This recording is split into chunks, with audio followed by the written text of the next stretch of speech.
What's up guys, Johnny here, and as promised, here's my spoiler discussion video on Captain America Civil War. If you guys don't want to get spoiled, then I do have a spoiler-free review on my channel already. I'll leave a link in the description so you guys can check it out. But to everybody that did watch it, thank you guys so much. That's my first review to ever get that many views, so it means a lot to me that you guys watched it and enjoyed it, so thank you for that. But there's literally so much more that I want to talk about that was in the movie. I don't even know where to begin. So I'm going to read some questions that you guys left me on my other review, or just questions in general that I've gotten about the movie, and I'm just going to take it from there. So let's get started. So first question, I heard that the movie is more like Iron Man Civil War as opposed to Captain America Civil War. Is that true? Tony Stark plays a key role in the movie. He has a very big part in the movie. And he has a lot of character development in the movie as well, which surprised me. I didn't expect that from Tony out of this movie. Even just from the very beginning of the movie. I'm going to give you guys some examples because it is a spoiler discussion. At the beginning, he's giving this speech, presentation to a bunch of these students. They look like college students. I don't remember exactly. But he's there, and he basically tells all these students, which are supposed to be like these innovators, or you know, like the future generation, like future Tony Starks. He tells them that all their projects, all their inventions, or whatever they're creating, they've all been funded completely, which obviously gets them all really excited, very happy, and it's a very good moment for Tony because he's trying to do something good after all the terrible things that have happened, after, you know, like the Sokovia and Age of Ultron and stuff. But while when he's about to finish the presentation, he's supposed to thank Pepper Potts, and it says it on the teleprompter, but his face is overcome with emotion immediately, so you can already tell there's something that's going on there. Later on in the movie, you find out that Tony and Pepper are on a break. So we don't know if we're ever going to see them together again or what, but it looks like everything that went on in Sokovia, Tony kind of creating Ultron, it kind of took its toll on her, and she doesn't want to have anything to do with that anymore. So that's why that happened. So immediately, right off the bat, you can see a reason for Tony's thinking in this movie. And if that wasn't enough, right after he gets off the stage, he goes and he's talking to this lady, and this lady turns out to be the mom of one of the kids that died in Sokovia during the Avengers versus Ultron and his army battle. And she full on completely blames Tony for this. And Tony doesn't even try to defend himself or say anything really. He's like left speechless because deep inside he believes that that was his fault. And so this is what Tony's thinking now, like after his whole arc, you know, from Iron Man to where he is now, like the first Iron Man to where he is now. He realizes that every time he tries to do something good, either for him or for the people he cares about or the people he loves, something always goes terribly wrong, and he just feels like somebody needs to have control over him and what he does. That's why he's supporting the Sokovia Accords so much, while Team Cap, Captain America and Team Cap are opposed to it. But immediately the story sets it up so you understand where Tony's coming from, so you see both sides, and that's what I said in my review. Like, that's great storytelling because it's not so much black and white, right and wrong. They give you great points from both sides, and I love that. But to answer the question, no, this is not Iron Man Civil War. This is still very much a Captain America movie, and the driving force behind the movie is Captain America and his friendship with Bucky, because Bucky is in some deep shit. You know, after what happened in Winter Soldier, he's already a wanted man, but in this movie it goes even deeper because there was an explosion at the UN, which you guys see in some of the trailers. And surprise, surprise, that's where T'Challa is, or Black Panther, and his dad is also there, T'Chaka, and he's the king of Wakanda. Unfortunately, the explosion does kill him, T'Chaka, so that's what gives Black Panther his motivation in the story. And that's why he's so relentless in all these trailers, because he's trying to catch the Winter Soldier, because right now the Winter Soldier is the main suspect, because he was in some in like camera footage and some security footage in the area. You know, it doesn't exactly show him blowing anything up, but he was in the area, so now he's the prime suspect, and that's why Captain America has to get to him before anybody else does, because he's trying to protect his friend, and that is what is the driving force behind the movie. So I hope that answers that question. But let's see what else we got here. Which one is better, the fight at the airport or the fight between Iron Man and Captain America? Okay, I mentioned this in the review.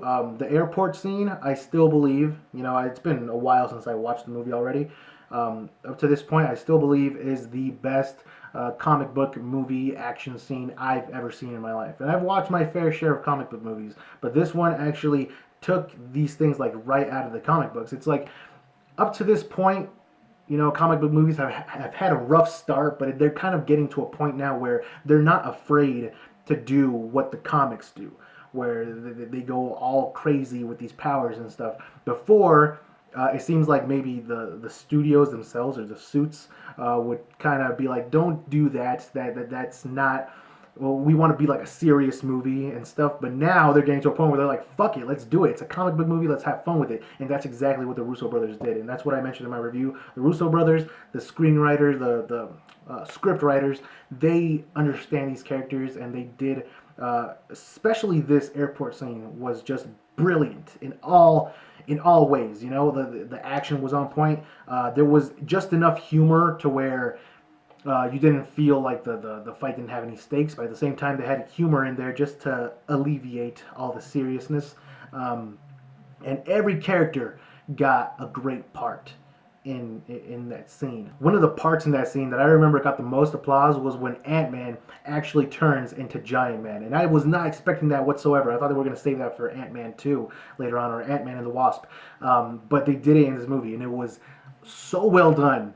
It was crazy because Cap and Bucky were trying to get to the Quinjet, and they needed a distraction. And they were like, we need a distraction so we can get over there because all these guys are trying to kick our ass. And so Ant-Man was like, oh, let me handle this shit. And then he does some stuff here on his arm, and boom, he turns into a Giant Man. And he's like, there's no stopping him. He's grabbing, not Iron Man, War Machine. He grabs him like he's a fucking toy and throws him over there. There's a lot of crazy shit that goes on in this scene. And if that wasn't enough, who brings him down? None other than Spider-Man himself. And he does it in such a great way too. Because Spider-Man, he's funny, you know. He's not usually cracking jokes. He's not trying to make jokes on purpose. It's just his observations and comments he makes are just fucking hilarious. And he was like, hey guys, do you guys know that one old movie called Empire Strikes Back? And everybody was like, geez, Tony, how old is this kid? But they make a great reference to Empire Strikes Back because Spider-Man actually uses his web around Ant-Man's legs, and that's what causes him to fall over. So it was just a great scene. That was another part of the movie that got the most applause in the theater. And then I think it was closer to the end of the fight, or at least past the halfway point of the fight, because the fight is pretty long. It's like 15, I think 17 minutes long, I'm not sure. But I'm pretty sure it was past the halfway point, but Spider-Man tries his hand at fighting Captain America. And that's the part where Captain America like completely just bodies Spider-Man. Because Spider-Man, you know, he's a fantastic character. I love Spider-Man. He's my favorite superhero. But in this movie, he's only been Spider-Man for 6 months, we find out. So he's not exactly well trained, and he's still pretty new to these powers, and he hasn't developed his skills all the way. Captain America, on the other side, you know, he's a battle-hardened superhero, you know, so he knows his way around fighting all these other guys. So yeah, there's a part where Spider-Man tries to take some swings at him. Captain America kicks him over to like a jetway, and then he throws his shield at the jetway, and the jetway falls on Spider-Man, and Spider-Man holds it up. So Spider-Man is pretty strong in the movie, but you know, Captain America has got the skills, and he stopped his ass. So that was a pretty cool part because it shows that, you know, experience versus not that much experience, which was great. But really, this fight is chock full of great superhero moments and superhero interactions, and it blew my mind, you know. So when you guys watch it, or if you guys have already watched it, let me know what you guys thought, because fuck, there was so much hype in that theater at that moment. But we gotta keep things rolling, because I could talk about the scene, you know, all fucking day. But yeah, what was the question? It was Oh, what fight was better, the airport scene or the fight between Captain America and Iron Man?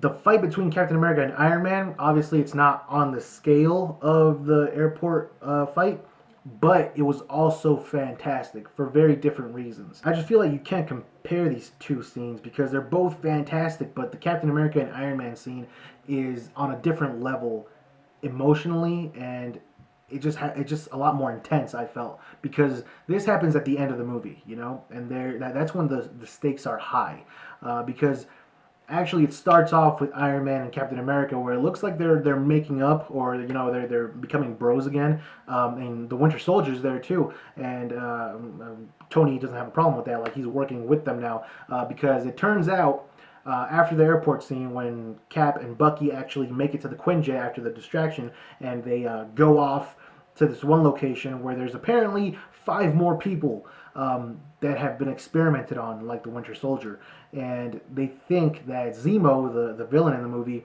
they think that he's trying to release these people, you know, into the wild just to cause havoc and chaos and stuff. So that's why they're trying to go over there to stop him. So Tony's like, you know what? I'll help you guys out. He was like, I was wrong. I'm sorry. I'll help you guys out. So they're buddies again, and they go over to where these people are, the other Winter Soldier like people, and they see them, and they all are dead. They've been shot by Zemo, and then it turns out that that was Zemo's plan all along, was just to get them to that location. Because he wanted to show Tony something, and then he plays a video where it shows like security footage, and this was something. This was a scene that had been shown at the beginning of the movie, but we weren't sure exactly what it was. It was the Winter Soldier chasing after a car. Well, he was on a motorcycle. He was chasing after a car, and he causes the car to crash, and then you just see him open up the trunk, and there's like 5 packets of something in the trunk, and these are the packets that were used on the soldiers, or the ones that are like the Winter Soldier, I guess. I'm trying to remember exactly, but I'm sorry if it comes off very vague, but it's been a while. But so that scene was shown at the beginning of the movie, and I wasn't sure why, because it wasn't really explained that well. Then it turns out that there's a connection because Zemo shows the security footage to everybody, to Tony, Captain America, and Bucky. And actually, Black Panther is there too. He followed them, but they don't know he's there. But he shows them the security footage, and it turns out that the Winter Soldier, the car that was being driven, it was being driven by Tony's dad, and the mom, Tony's mom, was the passenger. And it turns out that the Winter Soldier just brutally murders them. So Tony's parents are dead because of Bucky. He is fucking enraged. I couldn't find the word. Okay, he's fucking enraged, as you would be if you just found out your parents' killer is in the room with you. But he asked Captain America. This is the part in the trailer where he has like his eyes are all like watery. Looks like he's about to cry, and then he like bitch slaps Captain America. He asked Captain America like, "Did you know about this?" And Captain America was like, "Tony, calm down, man." He was like, "Don't bullshit me, Rogers. Did you know about this?" That's when you know that shit was real because Tony was cussing. And Captain America was like, "Yes, he knew about it." And that's when Tony just snaps, you know, and he just starts bodying both of these guys. And Captain America's trying to hold him off so the Winter Soldier can escape, but Tony's not having that shit, and he like knocks Captain America's shield down because they're climbing up this one thing to where the exit is, and the Winter Soldier's about to get out, and Tony closes that shit, and he's like, "You're not going anywhere, bitch." And then they actually go down. In the scene you saw in the trailer where they're both like double teaming Tony, that was basically where the fight ended. They were both fighting him, and it looks like everything's going their way, but then Tony just starts like we've never seen Tony this savage before. And the part in the trailer, you know, when the Winter Soldier goes in with his metal arm and tries to rip the arc reactor from Tony's chest. Tony just basically uses his chest and blasts Winter Soldier's arm clean off.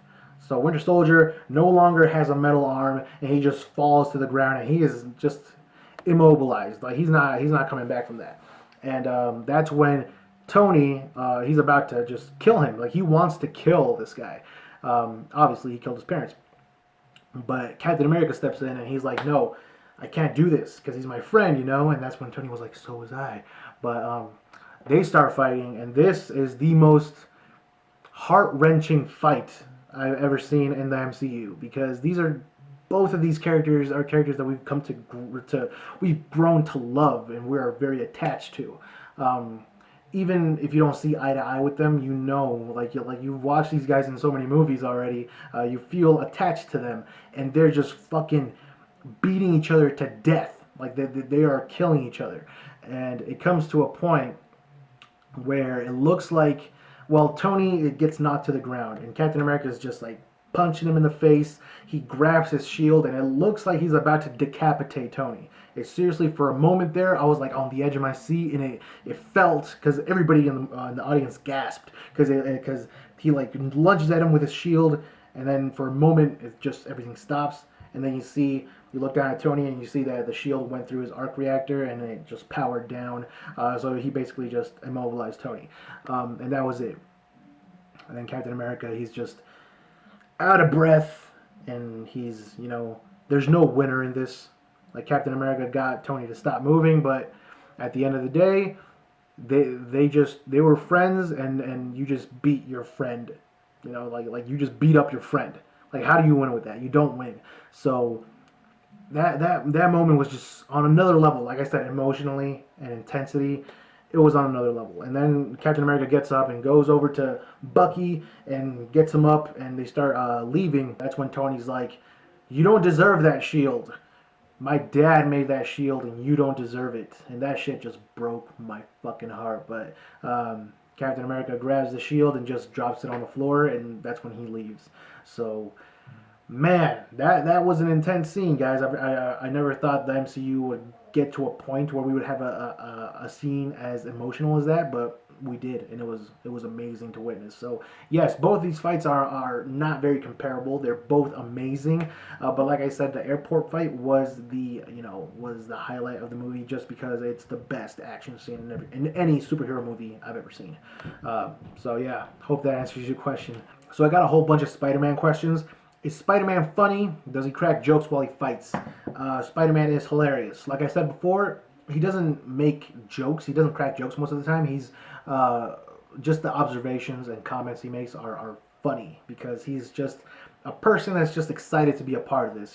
He's still a teenager. I forget how old exactly. I think he's 15. But a person that age, he hasn't been Spider-Man for that long. To be among all these other heroes that are so well known as it's in the MCU, it's just an exciting moment for him, and that's just all these observations he makes are hilarious. Like there was a clip that was just released that you guys probably saw already, but where Bucky tries to punch Spider-Man with his arm, and he's like, "You have a metal arm? That's awesome, dude!" It's just things like that, because he's so in awe of everything that's going on around him. So yeah, he is very funny. Is Spider-Man strong? Does Spider-Man lift heavy stuff or hold heavy stuff? And what kind of stuff does he lift or hold? He is strong, like I said in his introduction. When he's introduced because Tony goes to Spider-Man's house, to Peter Parker's house or apartment, and he's there chatting up Aunt May, and it looks like there's something going on with Aunt May. There might be something that goes on with Aunt May later on. That would be fucking sick. Uncle Tony, get out of here. But he's chatting up Aunt May, and Spider-Man walks in, or Peter Parker walks in, and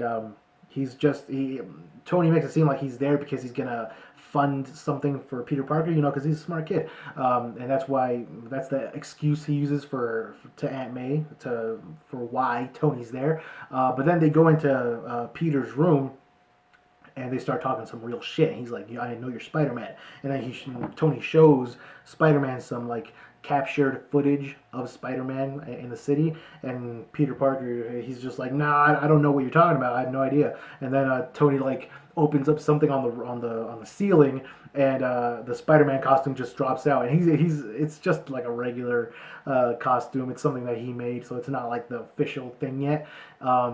And Tony just offers him like, "Hey, I could really, you could use an upgrade, and I'm your guy, just as long as you come with me and fight on my side." And that's when he recruits Spider-Man. But in the footage that Tony was showing Spider-Man, And it shows Spider-Man stopping a speeding car and holding it up. So he is pretty strong. And then in the airport fight, like I mentioned before, he Captain America drops a jetway on him, which is, if you don't know what a jetway is, it's one of those things where people walk from the actual airport into the plane. I forgot how to say plane. Okay, so from the airport to the plane, there's like a walkway thing. Yeah, that's a jetway. So Captain America drops down on him, and Spider-Man holds it up pretty effortlessly. So and he stops Bucky's punch. So he's pretty strong. Is Peter Parker smart? Yeah. I mean, it's not like delved into that much. He was only in there for 2 scenes, but he did make his web shooters, so he's obviously got some smarts in him. That's probably something they're going to delve into a little more in his solo movie. Is Spider-Man hard to hit? And is it true it's hard for Spider-Man to shut up? Yeah, it's hard for him to shut up. He has to comment about everything. I mean, he's hard to hit, like as much as any other hero. Like I said before, Cap ends up bodying him, but up to that point, he was doing pretty well fighting all these other guys for a guy that's only had his powers for 6 months, and no proper training. Is Spider Sense done right? There was actually no, from what I remember, anything like blatantly obvious regarding Spidey Sense. Not like in the Sam Raimi movies where everything would like slow down and it would show everything in slow motion and then he would like dodge anything. It wasn't like that. If he mentioned it, I don't really remember. So it wasn't blatantly obvious. Is what I'm trying to say. That they might delve into that a little more in his solo movie as well. Let's see what else. All I want to know is, does Spider-Man fight, and is he in the whole airport scene? Yes, Spider-Man does fight, and he is in the entirety of the airport scene. He's there for, what was it, 17 minutes that I said before? Yeah, so he's there the whole time, and he has some great moments. It's amazing. You guys are going to cry with joy. What do you think about T'Chaka, Black Panther's father, and his performance in this movie before he died? He wasn't in the movie for that long. He was only there for when they were going to sign the Accords, and then proceeded to get blown up by the bomb. So for the limited amount of time, he did seem like a really nice guy, and very serious man. But he had a nice little bonding moment with T'Challa in there. I was kind of sad that he died, but people were expecting him to die in at some point, either Black Panther solo movie or this movie, and he died in this movie. So that's too bad. Did you like Vision's action scenes? Vision, I'm going to be honest, there wasn't any really standout part from him action-wise. The only part I really remember was that he caused was when the airport scene was about to finish. Oh, there was one part where he passes through, like, Giant Man, when he passes through him, like, literally passes through him, and Giant Man was like, oh my god, something's going through me, that was funny. That wasn't really something that Vision said, though. At the end of the airport scene, when Captain America and Bucky are on the Quinjet, they're taking off, they're leaving. Iron Man and War Machine are chasing right after them. Falcon is right behind them, and then Vision is right behind Falcon. And Falcon's pretty much trying to get Iron Man and War Machine off the Quinjet's tail, pretty much.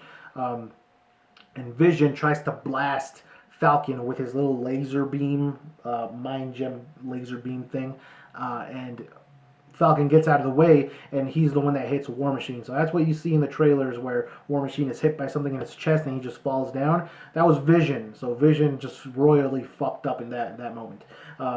But yeah, so he knocks War Machine out of the air. He does like he goes straight into the ground, and it was actually like I was like, there's no way War Machine died when I was watching the trailers. There's no way that happened, but it was pretty severe. He was left paralyzed. And at the end of the movie, it shows him like trying to walk in Tony's house. He's trying to walk again with the help of some machinery that Tony probably made. But yeah, it was just a really bad moment, because I was not expecting it to be like that. But yeah, Vision's fault. But yeah, like I said, Vision really shines in the movie when it comes to dialogue, especially dialogue with Scarlet Witch, because they have a really nice dynamic in the movie where Vision, he has like a crush on Scarlet Witch, but he doesn't really know how to express that. He's not he's new to all these human emotions, so he doesn't really know how to talk to her most of the time. But he tries to talk to her a lot, especially because Scarlet Witch is like technically under like house arrest, just because of what happened at the beginning of the movie, which is the fight scene where it shows Captain America and Falcon and Scarlet Witch all working together to fight Crossbones. And just as a quick catch up, Crossbones tries to blow himself up after Captain America catches him, and he tries to take him, Captain America, and a whole bunch of people with him with this explosion. But Scarlet Witch uses like her powers to like make a force field around him, and then like lifts him up into the air and throws him. Unfortunately, she throws him into a building full of people. So she blows up like a corner of a building, and I guess there were 12 people from Wakanda that were in that building, and they died. And that's what sets in motion this whole Sokovia Accords thing, and that's why Black Panther and his father T'Chaka are at the UN to sign this, or wanting to get it signed by the Avengers because of the 12 people from Wakanda that died. So yeah, that was a quick catch up. But she's under house arrest, so Vision is there to keep an eye on her pretty much, and they have some really great talking moments. But there's a part where Hawkeye makes a comeback. He comes back to try to get Scarlet Witch out of there. He wants to get her to come fight, because he's like, you're an Avenger. You have to come with me. He's pretty much Scarlet Witch's guide or mentor at this point.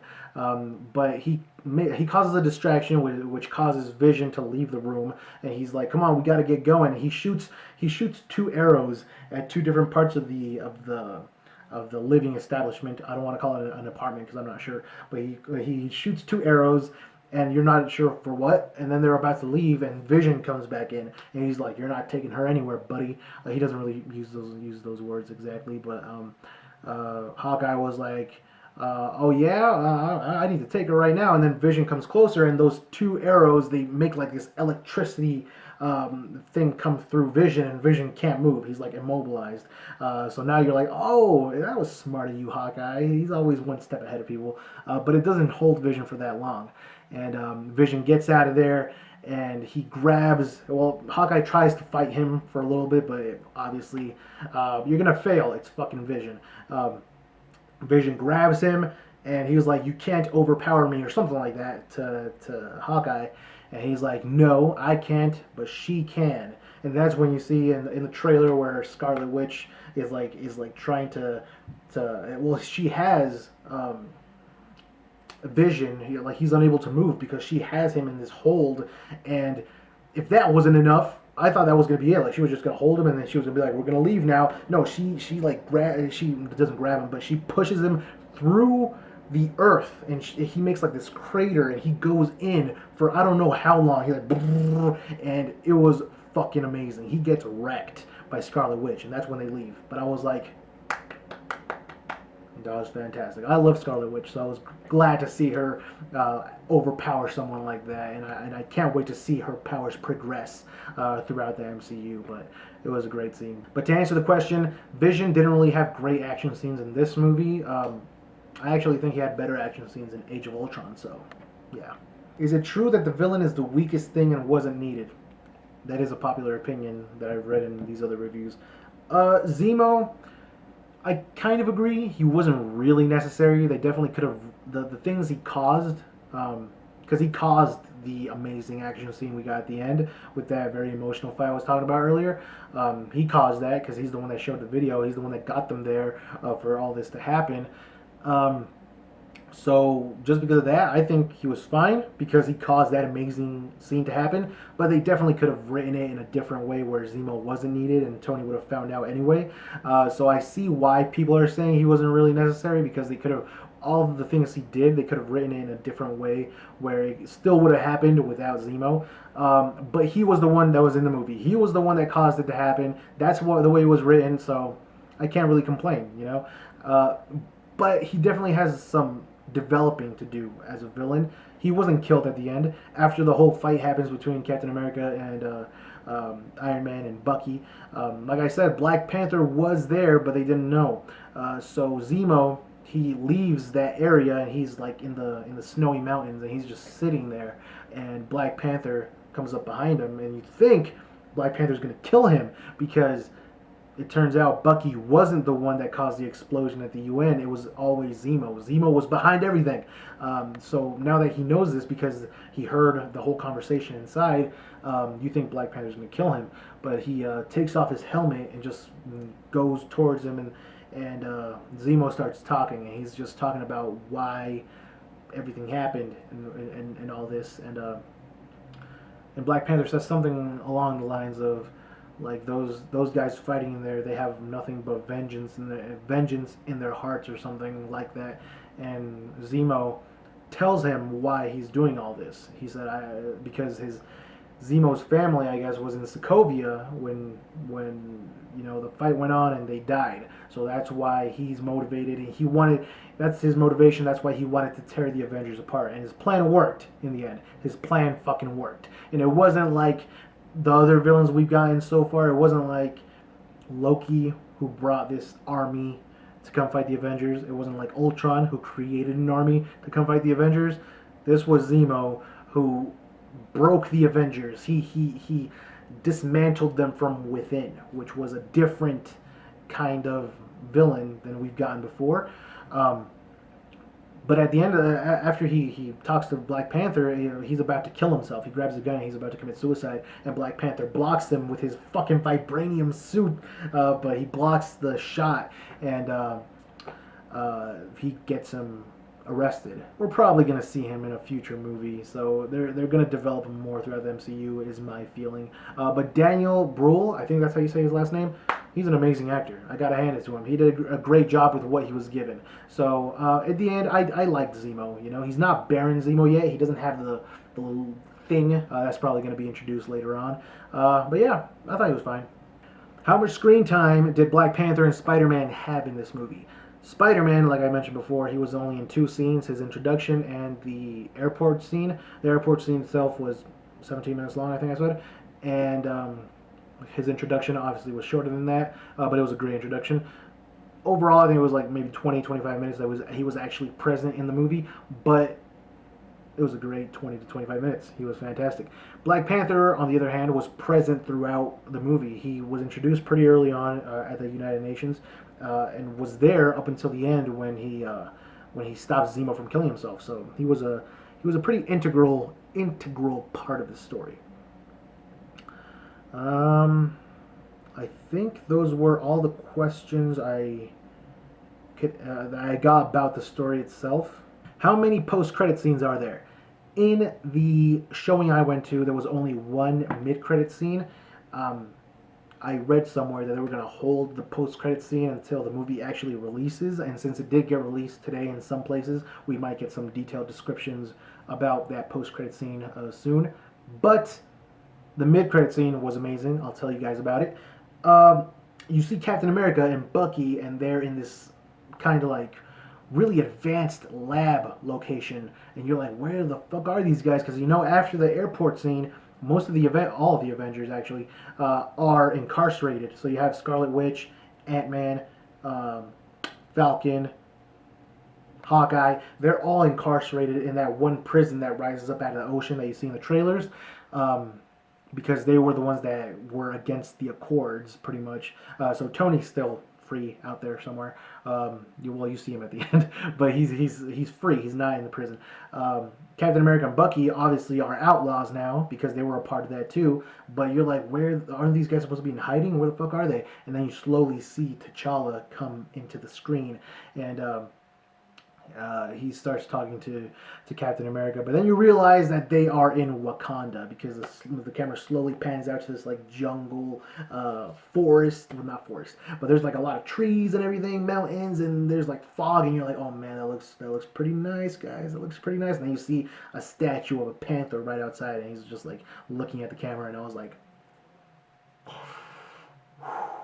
that shit was sick. I can't wait for Black Panther, the solo movie, to come out. Directed and co-written by Ryan Coogler. Whew, it's gonna be so sick. But yeah, they're in Wakanda, so who knows what kind of crazy shit is gonna go on in there. So there you have it, guys. That was my spoiler discussion for Captain America: Civil War. I might make a part 2 to this if I forgot something like really important, or if you guys have more questions about it, because like I said, I only I went off the top on this one. I didn't have anything written down. I just went off of these questions that helped me out. But I might have forgotten something. Or if you guys have questions about the movie, I might make a part two. But yeah, this was a great movie, guys. I'm still like, I'm so excited because it comes out here in America on May 6th. I already got my tickets for it. But anybody that already watched it in the places that it opened up today, because I think it opened up in some places today. So anybody that watched it already, I hope you guys enjoyed it because it was a great ride for me. And everybody else, be excited because you guys are in for a great ride. But anyways, thanks for watching, guys. I'll see you guys next time.